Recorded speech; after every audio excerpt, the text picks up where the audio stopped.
Strider on the Mega Drive was no doubt a great arcade port, and I said it was a great game in a review, so that's a solid fact. And great games deserve a sequel to keep the fans happy, but when Capcom stepped back from this and let US Gold get their hands on it, it wasn't quite what we expected. But is it any good? Well, let's have a little look. The game refers to the main character as Strider instead of Hinjo, previously known as Hiryu. Was this ignorance from US Gold? Did they not know that Strider is a type of acrobatic, sword-swinging, cartwheeling, badass mother cruncher, and not someone's name? Clearly not. You still have the Falchion Plasma Sword equipped for your main attack, and you also have shurikens too. You can use these by standing still and attacking, but only 2 can be thrown at once. You can still cartwheel, jump, and slide across the ground too.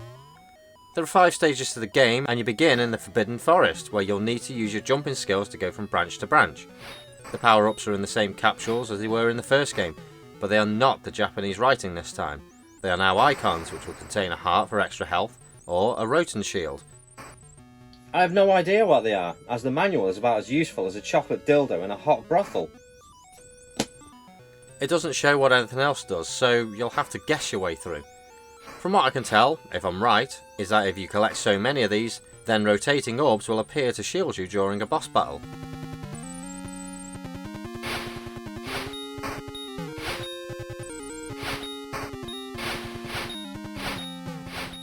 But is this game any good? Well, no, it's terrible. It still looks like the first Strider on the Master System, but it's not the same. I couldn't get that far through the first level because of the poor hit detection, and when you get hit, you get thrown halfway across the screen, and off a platform to your death if you're not careful. It was so bad that I had to use invincibility cheat to get through the first level. If you don't get your jumps right first time, then you're heading back to Earth fast, and have to repeat the process again. The bosses are boring, they're either a gunship or a tank, so to me that shows lack of interest for the development of this game. The graphics are okay for the system, there weren't too many games that were stunning on the system, so they're passable. The sounds aren't too bad either, I suppose, but the gameplay is awful. It's far too difficult, and you'd have to practice a lot to get through this game, and know where every enemy is coming from and what to expect next. I tried the Mega Drive version just to see if it was any better, and that was a letdown too.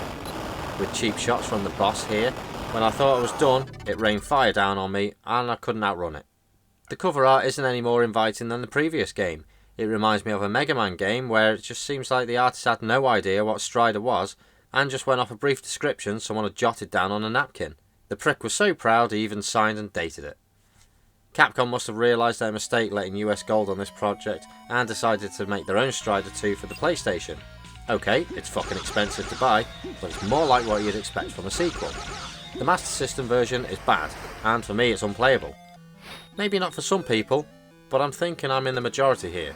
Reviews at the time gave this between 6 and 7 out of 10, but I'd give it a 36%.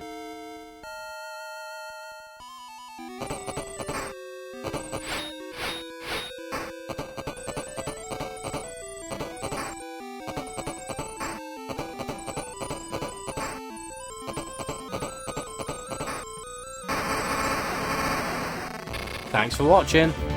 If for some strange reason you like my videos, please consider subscribing so I don't feel so unpopular. Do you know what I mean?